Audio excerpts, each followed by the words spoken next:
नीतीश कुमार अपनी जनसभाओं में विरोध करने वालों पर भड़क उठते हैं। दरअसल कांटी में जब लोगों ने विरोध किया तो मंच से ही वो भड़क उठे और तुरंत विरोध करने वालों को विरोधी दल का बताते हुए लालू राबड़ी के शासनकाल की याद दिला दी और कहा, जाकर अपने माँ बाप से पूछो उन दिनों का हाल कैसा था।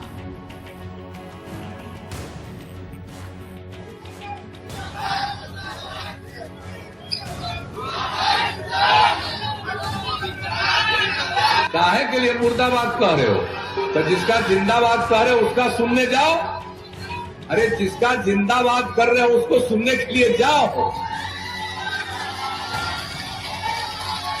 यहाँ हमको मालूम है कुछ लोगों को न कोई ज्ञान है न कोई अनुभव है। हम समाज को एक करने में लगे, अब वो लोग लगे हुए समाज को फिर बांट दो, फिर झगड़ा का माहौल पैदा करो। आप लोग देख रहे हो, आप लोगों को कोई यहाँ कुछ नहीं करेगा। वो तुम 8-10 आदमी और यहाँ हजारों लोग हैं, कोई तुमको कुछ नहीं करेंगे। कि अगर कुछ थोड़ा भी करेंगे तो तुमको लाभ मिलेगा, तो ये जान लो यहाँ पर। और जो भी सबक सिखाता है, कम उम्र के बच्चे हो, क्या हाल था अपने माता पिता से जाकर के पूछ लो कि शाम होने के बाद घर से बाहर निकल पाते थे। अपने माता पिता से जाकर के पूछो कि स्कूल में कोई पढ़ाई होती थी। से भड़कते हुए नीतीश कुमार। उधर आरजेडी नेता तेजस्वी यादव ने नीतीश पर फिर से तंज किया। कहा कि बिहार की जनता उनकी सरकार को उखाड़ फेंकेगी क्योंकि बिहार के लोग गुस्से में हैं और वो वोट करते वक्त इस गुस्से का इस्तेमाल जरूर करेंगे। लोग अब नीतीश कुमार जी से गुस्सा नहीं है बल्कि नफरत करने लगे हैं। गुस्सा होना एक अलग बात है, एक नफरत हो जाना एक दूसरी चीज है। जो भीड़ आ रही है, भारी आक्रोशी नहीं बल्कि नफरत नीतीश कुमार जी से होने लगी है। और दूसरी बात, जो हम लोगों ने विकल्प दिया है, लोगों की उम्मीदें और आशाएं जगी हैं, इसलिए भारी तादाद में लोग जो है, चाहे किसी भी जात के हों, किसी भी वर्ग के हों, किसी भी धर्म के हों, जात पात धर्म से ऊपर हट करके सब बेरोजगारी के मुद्दे पे चुनाव लड़ रहे हैं। और हम बार बार हमेशा कहते रहे हैं कि नीतीश कुमार जी थक चुके हैं, उनसे बिहार संभल नहीं रहा। जो लोग रोजगार को लेकर के मजाक उड़ाया करते थे, अब ये लोग भी जान रहे हैं कि ये सच होने वाला है, क्योंकि पूरी लॉजिक तरीके से पूरे स्टडी कर करके हम लोगों ने 10 लाख नौकरियों की बात की है। तेजस्वी यादव को आपने सुन लिया।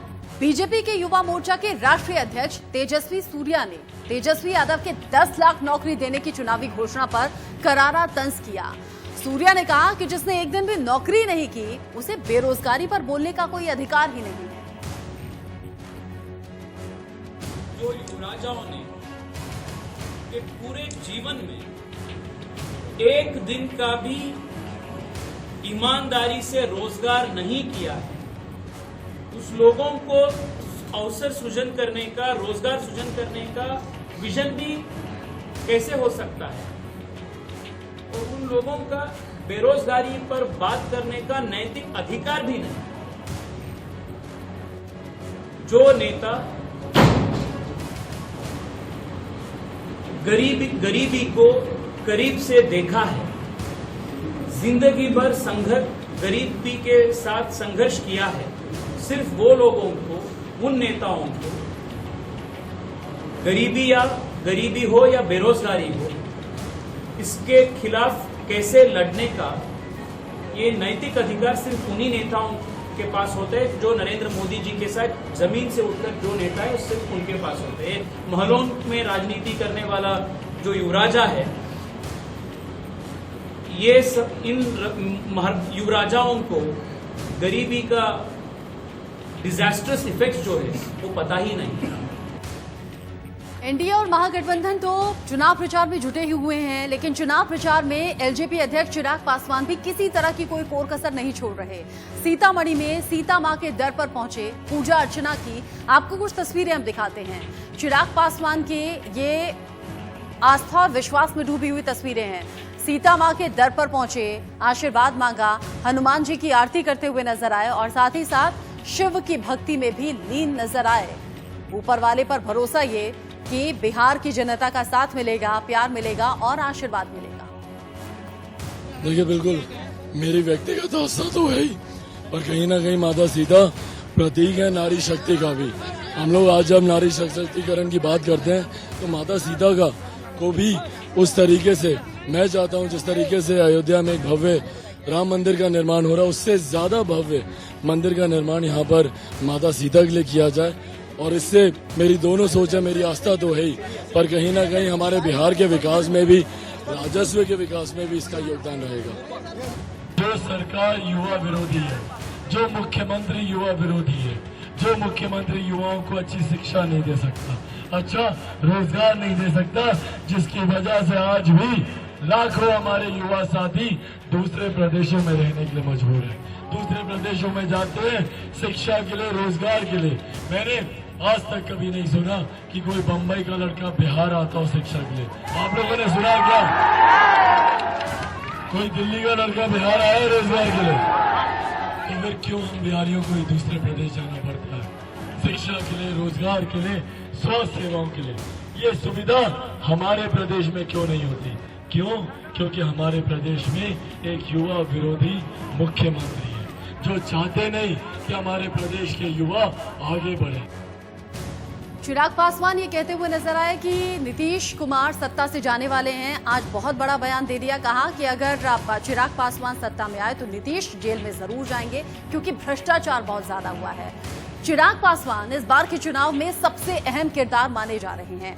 माना यह भी जा रहा है कि अगर त्रिशंकु विधानसभा आती है, सरकार की चाबी उन्हीं के हाथ में होगी। चिराग से बातचीत की है संवाददाता राकेश कुमार सिंह ने। अभी सिर्फ एक ही मिशन है, वो है बिहार का विकास, बिहार फर्स्ट, बिहारी फर्स्ट को लागू करना। एकमात्र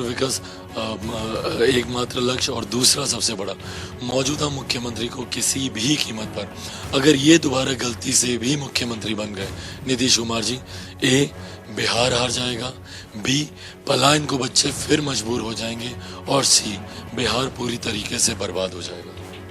लेकिन सबसे महत्वपूर्ण बात यह है कि एलजेपी जेडीयू के सामने खड़ी है, लेकिन ऐसा कहा जा रहा है कि लाभ जो है तेजस्वी को हो रहा है। देखिए, मेरे बारे में ये बार बार कहा जाता है, और कुछ ऐसे चैनल हैं भी जो ये नैरेटिव भी सेट करते हैं, और कुछ ऐसे नेता भी हैं जो ये नैरेटिव सेट कर रहे हैं कि भैया वोट कटवा पार्टी है, तो किसी की बी टीम है, तो किसी को लाभ पहुंचा रही है। मेरी समझ में ही नहीं आता कि मैं किसके लिए काम कर रहा हूँ और क्या सोच है उन लोगों की। भाई, मैं क्यों अपनी पार्टी के लिए मैं काम नहीं कर सकता हूँ? मेरी पार्टी 20 साल पुरानी पार्टी है। मेरी पार्टी के सर्वमान्य नेता मेरे पिताजी आदरणीय रामविलास पासवान जी का 51 साल का बेदाग सक्रिय राजनीति का अनुभव है। क्यों मेरी पार्टी अपने सिद्धांतों के लिए, अपनी नीति के साथ, अपने विचारों के लिए नहीं खड़ी हो सकती? उसके लिए क्यों नहीं लड़ सकती? क्यों ये माना जाए कि भैया लोक जनशक्ति पार्टी हमेशा किसी की कुछ लघु पार्टी ही रहेगी, तभी काम करेगी? हम लोगों ने 2005 में भी करके दिखाया। 2005 में भी जब हम लोग अकेले लड़े थे, उस वक्त जब पापा ने निर्णय लिया था, 29 सीट हम लोग जीत कर आए। बल्कि हकीकत यह है कि जब लोक जनशक्ति पार्टी ने अकेले चुनाव लड़ा, हम लोग का बेस्ट परफॉर्मेंस रहा है। उसके बाद आप 10 के विधानसभा देख लीजिए, आप 15 की विधानसभा देख लीजिए, जब हम लोग गठबंधन में लड़े तो हम लोग की सीटें खत्म ही हुई हैं, कम ही हुई हैं। तो आज भी जब मैं अकेले लड़ रहा हूँ, और मैं माननीय मुख्यमंत्री जी की पार्टी से कई ज्यादा सीटों पर चुनाव लड़ रहा हूँ, और उनसे कई ज्यादा सीटें मैं जीत भी रहा हूँ। बल्कि आप भी इसका सर्वे कीजिए, आप तो खुद जा रहे हैं जगह जगह, आप खुद देख रहे हैं, आप खुद इस बात को बेहतर बता सकते हैं कि क्या मैं किसी की बी टीम हूँ, या मैं किसी को फायदा पहुंचा रहा हूँ, या सही में मेरी पार्टी खुद फायदे में है, और जिसका फायदा, जिसका बेनिफिट बिहार को होने वाला है। चिराग जी, लेकिन नीतीश के प्रति इतना क्यों नाराजगी, क्यों, आखिर क्या है? ये सब लोग जानना चाहते हैं। इंडिया न्यूज के दर्शक के सामने, न्यूज एक्स के दर्शक के सामने आप खुलासा करें। ये मेरी नाराजगी है, ये तो जनता की नाराजगी है। आप ईमानदारी से दिल पे हाथ रख के बोल दीजिए, क्या जनता नाराज नहीं है नीतीश जी से? कल जिस तरीके से प्रधानमंत्री जी के भाषण में उनके सामने मुख्यमंत्री जी के विरोध में नारे लगे, जनता क्लियर है इस बात को लेकर कि आज भाई मुख्यमंत्री ने बताया ना मुझे कि पिछले 5 साल में क्या किया भाई। वो ये बोलते हैं कारखाने नहीं खुल सकते, क्यों? क्योंकि बिहार लैंडलॉक्ड है। भैया पंजाब भी है, हरियाणा भी है, राजस्थान भी है, मध्य प्रदेश भी है, जब वहाँ पे रोजगार आ सकते हैं, कारखाने खोल सकते हैं, बिहार में क्यों नहीं खोल सकते? 5 साल में मुझे बताइए, 15 साल में एक नहीं खोला, 5 साल में क्या खोलेंगे कारखाने? क्यों आज भी मेरे बच्चों को कोटा जाना पड़ता है पढ़ाई के लिए? कोटा में पढ़ने वाला बिहारी, पढ़ाने वाला बिहारी, अधिकांश शैक्षिक संस्थानों के मालिक वहाँ पे बिहारी पर व्यवस्था राजस्थानी। क्यों पटना में, कोटा में इस तरीके के, क्यों पटना में हम लोग एजुकेशन कोचिंग सेंटर्स नहीं खोल सकते, एजुकेशनल हब नहीं बना सकते? क्यों कोरोना में, लॉकडाउन में, जब हमारे मुख्यमंत्री ने बोला था कि किसी भी बिहारी को बिहार की सीमा में नहीं आने दिया जाएगा, क्यों नहीं आने दिया गया था? क्वारंटीन सेंटर्स की हालत देखिए, किस बदहाल स्थिति में उनको